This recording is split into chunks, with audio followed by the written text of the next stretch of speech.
My name is John. I'm just an average real estate salesperson, still a regular employee after 15 years of service. At 35, I'm single, without a girlfriend or friends. I'm not very savvy and lack special skills.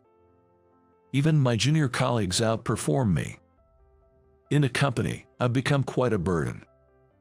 That's why you can't close deals. You have to be more assertive, even pushy, to get commitments. After I finished a call with a client, my junior colleague, Kevin, said that to me. Kevin, 4 years my junior and already demonstrating great sales performance since joining the company, is rumored to be the next department head. Ah, right, I'll try that next time. You always say that, John, but you never really take anyone's advice. You've got to learn from the best. His tone was like a boss scolding a junior colleague. Well, it's always been like this, and the performance gap between Kevin and me is quite evident. Haha, sorry. I always manage to get by with a laugh. I do think Kevin has a point. But I just can't bring myself to like the idea of exploiting clients' weaknesses with aggressive tactics. It's not that it's wrong, it's just how things are done, but I've always thought that I wanted to make proposals more in line with what the client needs. And yet, here I am, getting lectured by my junior colleague because my performance doesn't back up my lofty ideals. Then, John, can we talk for a sec? It's not just my junior colleagues who lecture me, but naturally, my superiors too. After lunch, my boss, Kyle, called me out.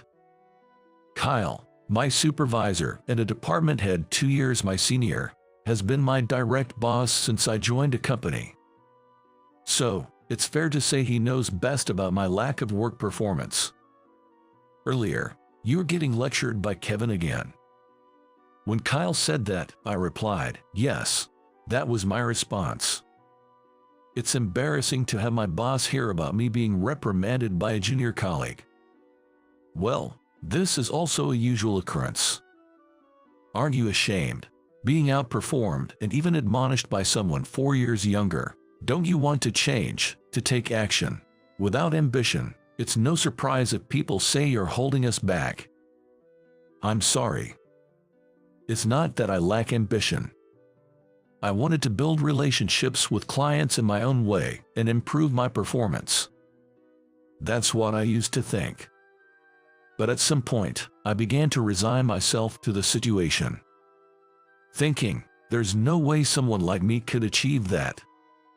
I feel a sort of disappointment in myself. Still, I'm trying my best in my own way, but after 15 years without change, it's understandable if people are frustrated with me. Sorry, but has saying sorry for 15 years led to any growth? Do you even realize you're a burden? As your boss for so long. Think about my position too. If you don't have the motivation, just quit now, please, I'm begging you. Kyle, my department head, might also be getting complaints from higher-ups about my lack of progress. I can't do that, I'm sorry. I'm aware that I'm not just unhelpful but actually a burden to the company. But I also lack the courage to quit and look for a new job. I don't think there's any company that would hire a 35-year-old like me with no significant achievements and low skills after 15 years as a regular employee. For such reasons, even knowing that staying might be a nuisance, I couldn't make the decision to leave. Geez. Kyle clicked his tongue and left the conference room. Then, one day, Kyle and I went to a subsidiary store for a meeting. The company, in the same industry, has a strong brand and is very dynamic, despite being a subsidiary. As a regular employee, I didn't get many opportunities like this, but today, due to a staff shortage, I got the chance. Mr. Anderson. Hello, I'm Shane, the manager here. Nice to meet you. The man who greeted me with a smile and a business card was a fresh-faced young man. Later, learning he was only 30 and already a manager impressed me. He was competent, polite to someone like me, and exuded a wonderful personality. He was the exact opposite of me, a truly dazzling presence. Most of the meeting was between Kyle and Shane, and I struggled just to follow the conversation. I felt utterly useless, wondering why I was even there. Kyle, and probably Shane too, must have sensed it. The more I thought about it, the more I sweated, making it even harder to concentrate. Just when the conversation seemed to be winding down, my work phone rang, and it was a client. When I checked with Shane if I could take the call, he said, "Of course, don't worry," so I answered immediately. The call was about changing an appointment for a contract explanation at the client's home. I responded while checking my schedule. After ending the call and about to return to the meeting. "Why did you agree to that?" Kyle, looking displeased, asked me that. Confused, I looked at him with wide eyes. You can't just keep accommodating every request from clients. If they think they can get anything they want, they'll keep calling for trivial things. That'll slow down our work and burden us. Do you understand? Even for small things. Don't always accommodate the client. Run things at our pace. I've told you this so many times. Why don't you get it? That's why you're still a regular employee, inefficient as ever. In front of Shane, Kyle lectured me just like he always did. Indeed, Kyle was right in this regard. I had been told this many times. But I've always had trouble accepting this. But the clients have their own circumstances too. If it's possible to adjust for them, shouldn't we? I timidly tried to counter. But Kyle invariably responded, "Who cares about their circumstances? Our prior commitments should take precedence." In the end, I couldn't argue back and just apologized, "I'm sorry." Then Kyle's phone rang, and he hurried out of the room. That left me and Shane alone in the meeting room. Shane then broke the silence, saying, "Are you always given such guidance?" He looked genuinely surprised. And rightfully so. For a 15-year veteran like me, older than him, to still be lectured by a superior must seem strange to someone on an elite career path like Shane. I felt so embarrassed and pathetic, I couldn't face Shane. Yes, that's how it is. It's pathetic, I know, especially at 35, but somehow, I just can't get on board with that way of thinking. Maybe I'm just not cut out for sales. I understand that being efficient would make work smoother, but I always end up wanting to prioritize the clients. That's why I'm perpetually at the bottom in performance and still a regular employee. I'm sorry. I answered with a laugh, trying to hide my embarrassment. I guess I was using self-deprecation and humor to shield myself, laughing off being lectured at my age and being a burden as a regular employee. But then, Shane said something unexpected. "Don't apologize. I think that's very admirable." His words were so surprising that I must have looked quite foolish. "What?" After my bewildered reaction, Shane continued. "I'm sorry if this sounds presumptuous, but I share the same view as you, Mr. Anderson. I believe that there's nothing more important in customer service than being attentive to the client's needs." Hearing someone say this was a first for me in my 15 years of working. Really, I was so happy that I leaned forward without thinking. Really, I had a similar experience when I was a newcomer. Shane began sharing stories about his own struggles and conflicts, similar to mine, from his early days until now. Listening to his incredible journey to becoming a young manager, I felt an immense sense of joy. And gradually, I felt more encouraged. But I don't have the confidence to overcome obstacles like you, Shane. I feel like I've reached my limits in terms of my abilities. However, talking to you today has been really great. It makes me want to keep trying and do what I can. I sincerely express my gratitude. We exchanged contact information after Shane suggested it. After that, Kyle returned, and we continued the meeting as usual, but my heart felt lighter. Over time, Shane and I grew closer, going out for drinks occasionally. Despite being my junior, he respected me and seemed to restore something like my lost self-esteem. Though our ages were quite different, It felt like I had made a friend for the first time. Then, one day while drinking as usual, Shane said something. "Mr. Anderson, I know this is a big ask, but would it be difficult for you to join our company?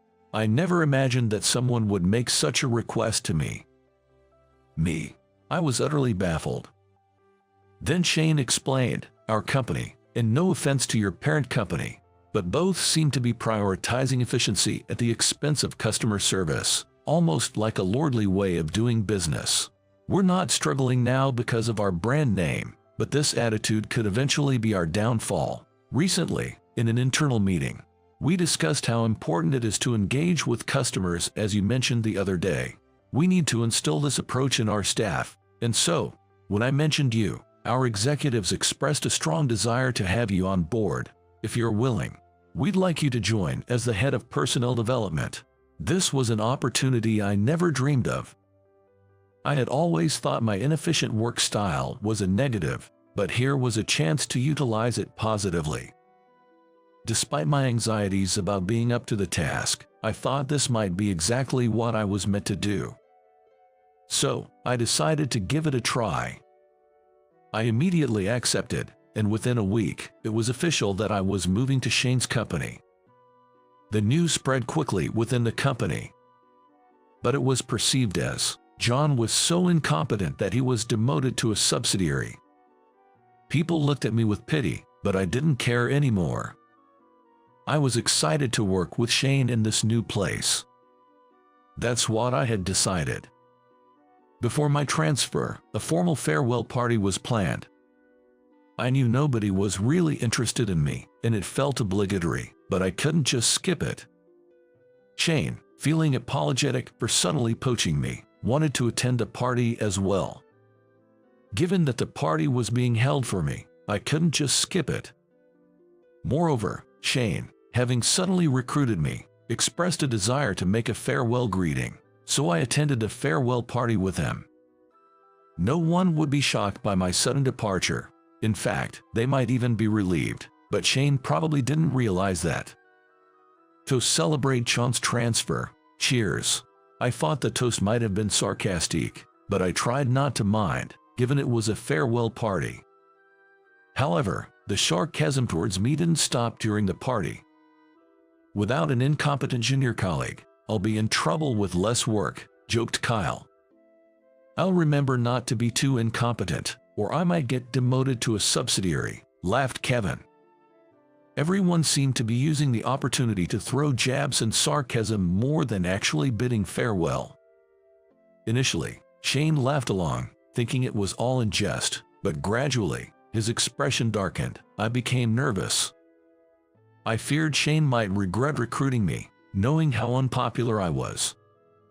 After Kyle jokingly thanked Shane for taking on their big burden, saying, "It's clear that Shane is a young man with a generous heart and a spirit of volunteerism," Shane, who had been sitting quietly, stood up and responded, "Not at all. It is me who should be thanking you, Kyle, and everyone here, for your spirit of volunteerism." Kyle looked puzzled at his words. Shane continued, "To willingly let go of a person as exceptional as Mr. Anderson, who is outstanding as a human being, requires a generous heart indeed. Thank you very much." This remark surprised everyone, not just me. Everyone at the party, except for Shane, struggled to understand what he meant. A few seconds later, the room was filled with laughter. Everyone thought it was a joke to consider me an exceptional talent. Honestly, I thought the same. But Shane remained serious. Kyle responded with a laugh. "It's funny that you think he's exceptional." Shane, still not breaking his serious demeanor, replied, "I fail to see the humor. If after 15 years of working together, you can't see Mr. Anderson's excellence, that's more amusing to me. Seems like you have blinders on." The room fell silent at this bold statement. Annoyed, Kyle retorted, "Impudent brat from a subsidiary," and the atmosphere soured.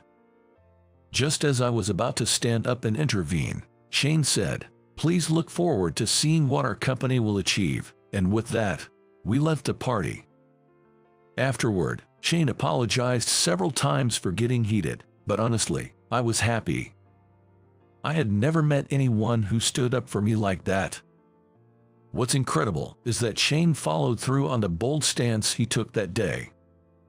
As the head of personal development, I did everything I could to meet Shane's expectations. I conveyed one simple message: being attentive to clients benefits both them and the company.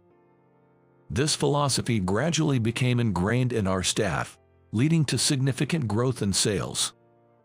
5 years later, our subsidiary surpassed the parent company I used to work for. Seeing Kyle and others from the parent company now coming to us for training with a look of regret is something I'll never forget. 10 years have passed since then. I'm still working with Shane, as always. I've found fulfillment in my job and learned the joy of being needed by others. At 45, I'm still single, but my life feels much richer compared to 10 years ago. All of this is thanks to Shane, who recognized and leveraged my approach. I plan to continue doing my best here, living my life to the fullest.